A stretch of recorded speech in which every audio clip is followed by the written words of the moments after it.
Hello everyone, and welcome to the project Crime in Chicago. In this guided Power BI project, we will be working with real-world crime data from Chicago. This dataset is publicly available and contains actual recorded incidents, which makes our analysis practical and meaningful. The data is divided into three separate tables, representing the years 2014, 2015, and 2016. And our main goal is to compare crime statistics across these 3 years side by side to identify patterns and trends. Since the dataset contains a large number of columns, not all of them are useful for visualization. So the first and most important step is data cleaning and transformation.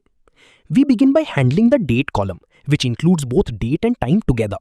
To make it more usable, we split this column by position, separating it into two fields, date and time. Even though this step may sometimes generate minor errors, we continue after ensuring the structure is correct. Next, we carefully review the columns and remove unnecessary ones, such as IUCR codes, FBI codes, beat, ward, community area, and certain unidentified ID fields, as they do not add value to our analysis. At the same time, we retain important columns like primary crime type, which helps us understand the nature of crimes, along with description and location description that give more context.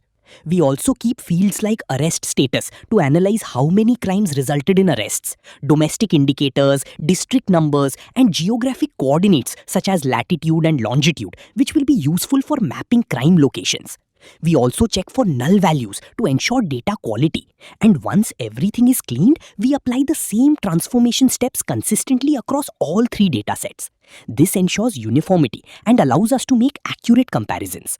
After completing the data preparation, we will move on to establishing relationships between the tables and then create effective visualizations to uncover insights and trends in crime over the years.